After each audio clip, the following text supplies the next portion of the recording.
After shooting with the A7 IV almost daily for years, is the brand new A7 V enough of a jump to make me switch, or is this just another one of them Sony trying to sell us the good old fake upgrades kind of thing? Because on paper it looks kind of familiar, but once you start shooting with it, it feels completely different. Now, I've been testing both side by side for the past week, and there are a couple of upgrades that have honestly surprised me. Let's break it down. So my friends, before we start to pixel peep and compare every single detail between these two cameras, then let's jump into the big picture. And it's really hard holding both of them, so I'm gonna put at least one of them down when we talk to each other. So the thing is, this isn't just a new A7 IV with a couple of cute firmware updates sprinkled on top. Sony basically ripped out the entire inside of the A7 IV and replaced it with a brand new heart, so to speak. Now the thing is, these upgrades, they are fantastic, but they might not make sense for everyone. I know, it's strange, but here's a quick version of what has changed. Inside of the A7 V, you're getting a partially stacked, brand new 33 megapixel sensor, and it's paired with the new Bion Z XR2 processor. And together, these upgrades basically change how the entire camera behaves. With other, less nerdy words, the whole thing just reacts faster, feels snappier, and handles quick situations much better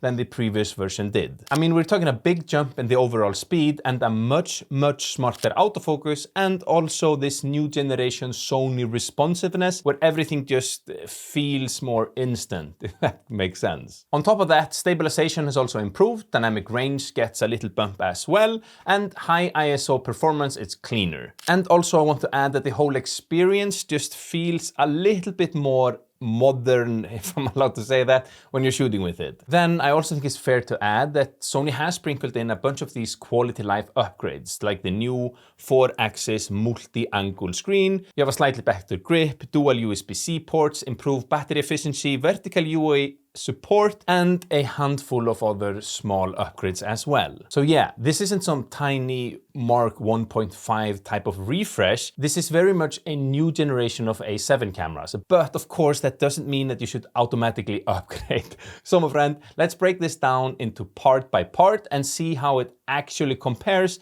to the good old Sony A7 IV in the real world. By the way, I made a free 33-day email series to help you become a better photo editor. It's one short tip a day and it's totally free. You can find it in the description down below. All right, part 2, build quality and handling. So the first thing that you notice when you pick up both of these cameras is the new ergonomics. I do a little bit of new ergonomics because Sony didn't redesign the whole body. They never do that, but they did they did tweak the grip just a little to make it feel a bit more secure, especially when you use bigger lenses. You see, on the A7 V, which is this, I know they look totally like not separate from each other, like they're just the same kind of, then the slope is a little bit nicer and your fingers, they do sit a tiny bit deeper. It's not night and day. And no, honestly, isn't that noticeable at all. I mean, I've been playing around with these cameras now for the last week or two, and I constantly forget which one I'm holding. And I'm trying to be like, I should remember because I'm holding it like this. But here is the A7 IV,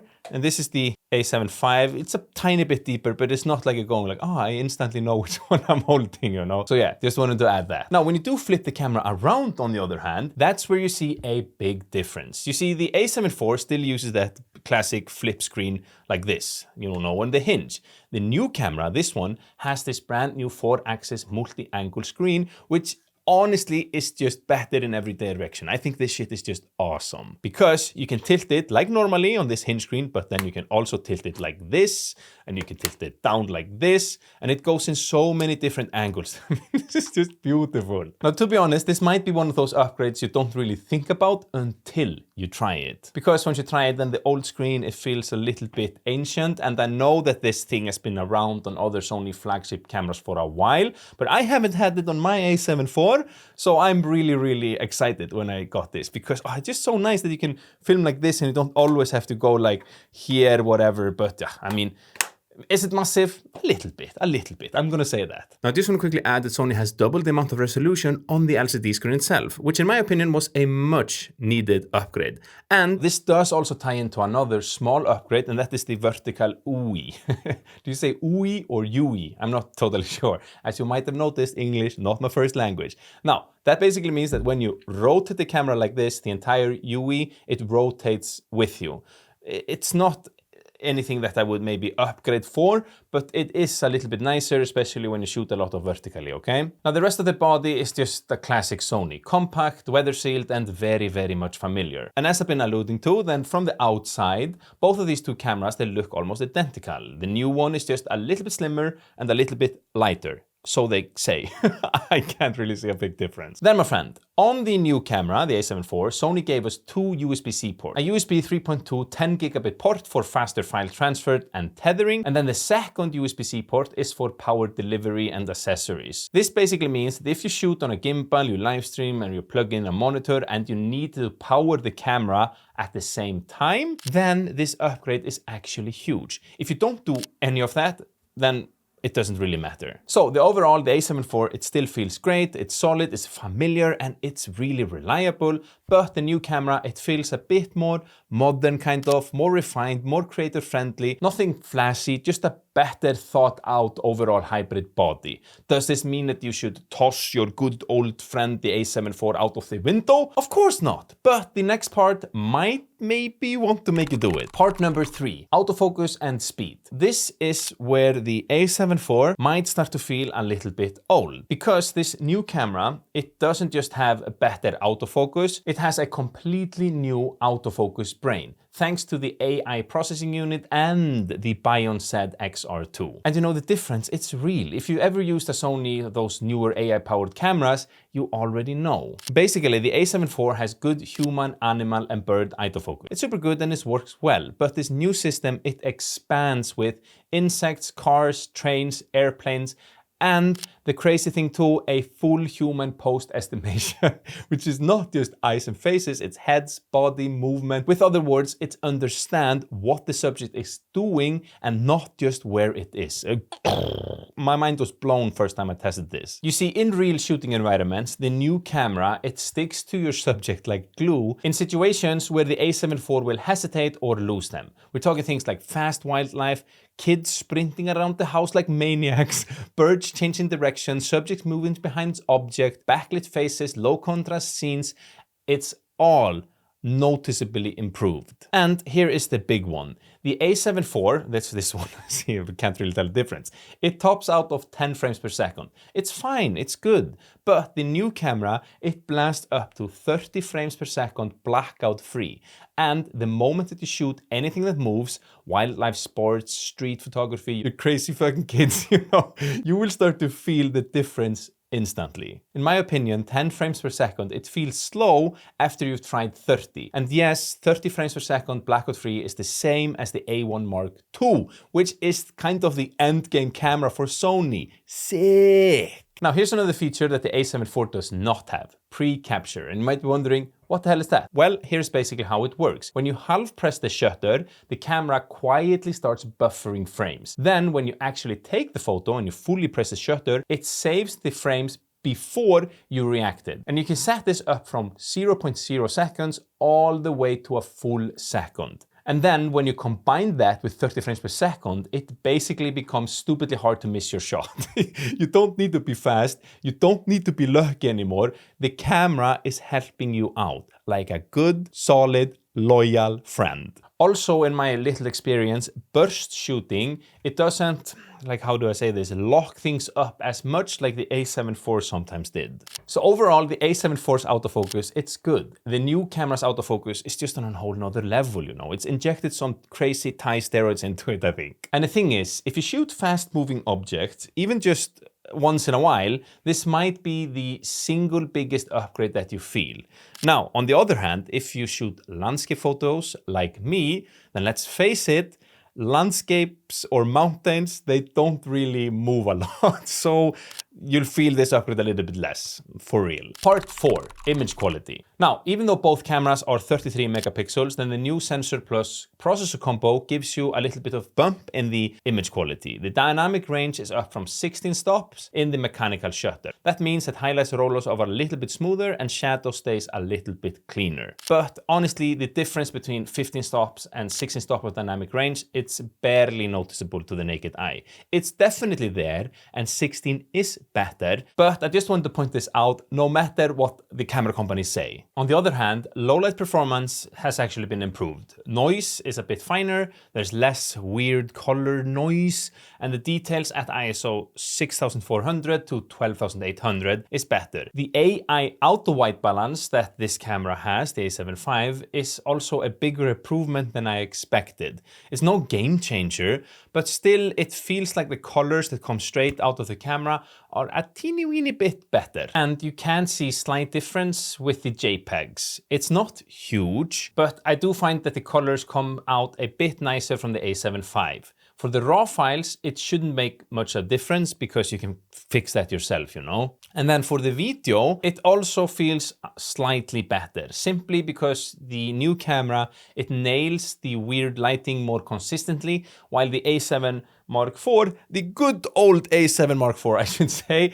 it sometimes leans a bit too cool or a little bit of green or whatever, you know. Now, the stabilization, it jumps to 7.5 stops in the center, which compared to 5.5 stops in the center on the A7 IV. So that means that handheld night shoots or you're shooting with a telephoto lens, it should be more reliable. But to be honest, is the quality of images enough to make you instantly notice the difference?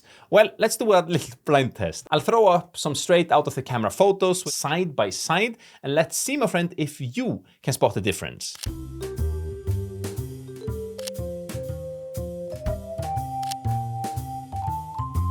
So, be completely honest, did you manage to spot which side of the screen was the A7 Mark V and which was the A7 Mark IV? Because I'd love to see if you actually managed to spot the difference. Plus, the winner of this little game of ours get a big prize. The prize of honor. It's not a bad price. By the way, although the photos that I just showed you were totally unedited, then 99% of the time I do edit all of my photos. And most of that time I use my own preset pack as a base. I absolutely love them. They speed up my workflow like crazy and give me those consistent, beautiful tones that I'm always chasing. I also color all of my YouTube videos with just a few simple clicks using my LUT pack, and I'm super happy with the look you can get from it. Plus, it's just so easy to use. You can find all of this in the description down below, but if you want the exact tools I use, then I recommend you to check out my master bundle down in the description. It includes all of my digital products. We're talking presets, LUTs, templates, overlays, and everything else in one place. And it's available right now at a really solid price, so grab it while you can. Link is, of course, down in the description down below. Part 5. What is the difference in video quality? So on paper, both of these cameras right here, they look kind of similar for video. But the new sensor and the processor gives the new model some pretty real advantage. You see, the A7IV can only do 4K 60 frames per second in APS-C crop. Bleh. Okay, that's not bad. It's pretty decent. But the new camera, it does 4K 60 frames per second in full frame. That is not a thing. Full frame, no crop. And in my opinion, this is better for literally everything. Weddings, when you're out traveling, talking head videos. Okay, maybe not talking head videos. Not like I'm filming this in 60 frames per second or 120 frames per second, but you get what I'm talking about. On top of that, the A7V finally gives us 4K 120 frames per second. It is an APS-C, but we still get it. And although I'm a still photographer and that is my jam and I don't care that much about video, then this is still a feature that I've been waiting for. It's so nice to be able to switch to 4K 120 frames per second for that creamy B-roll that you need from time to time. Now, another important aspect that has been improved is rolling shutter. It's not A1 level or A1 like 9 Mark III that has zero rolling shutter, but it's not those types of camera level of performance, but it's a little bit better than on the A7 IV. Basically means that pans, they look a tiny bit cleaner, there is less wobble and fast movement. However, if I'm allowed to be completely honest with you, then I wish that there was more of a difference. You see, there's still a bit of that ugly rolling shutter on the A7 Mark V still, so just keep that in mind. Now, both cameras, they have 10-bit 422, S-Log3, S-Cinetone, but the new camera, it lets you, or it allows you to import LUTs, and it has flexible ISO, which makes exposing logs faster and easier. Plus, here's a little sneaky upgrade. The new camera, it runs cooler, and it records way longer before overheating. At 40 degrees Celsius, that is 104 degrees Fahrenheit. I got you on my American friends. I looked it up on Google. I have no idea what Fahrenheit means, you know. But at those temperatures, the A7 IV, it could run around 10 minutes, something like that, in 60 frames per second 4K.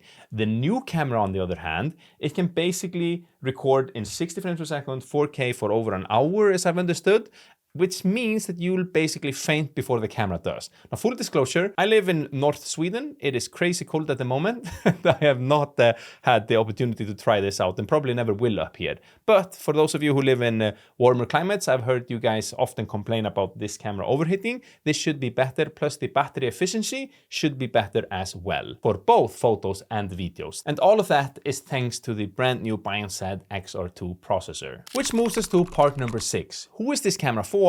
And most importantly, should you upgrade? Now, one important thing I want to add here is that since the A7V is more expensive than the A7IV, even when the A7IV launched, then I think it comes down, or it does come down to two very important questions one needs to ask himself before deciding if they should upgrade or not. The first one, does the upgrades that the A7V has actually makes a difference for your style of photography? And then the second one would be, do you have enough cash that you're totally fine with throwing it on this new camera? If any one of those are yes, then in my opinion, I think it might be worth upgrading, but it's not the entire story. So let's talk about who this camera is actually for. So my friend, if you're a hybrid shooter or somebody who switches between photos and videos all the time, then this camera is kind of built for you. And if you shoot anything fast, wildlife, sports, or your kids running around your house like lunatics, then the jump to 30 frames per second plus the pre-capture, it's a total game changer. So yeah, this camera is for people who shoot real life, fast, unpredictable, messy, and want a camera that can really keep up with all that.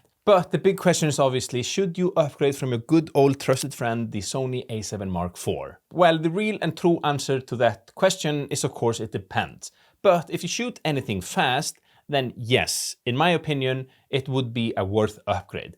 I am actually upgrading. Even if mountains, they don't move that much, then it genuinely feels like I'm getting a bit of that A-level performance without the A1 Mark price. But if you're happy at shooting 10 FPS and you don't need full frame 4K 60 frames per second, and maybe you're mostly shooting more slower controlled subjects, then honestly, the A7 Mark IV, it still feels great. Many of my best photos that I've ever shot are captured on this camera right here. And my friends, let's just be honest with each other and talk plain English here. The A7 Mark IV, it's fucking sick. However, before you make up your mind, you need to see what this camera actually does in the real world. So click right here for a full A7 Mark V review. It might change your decision.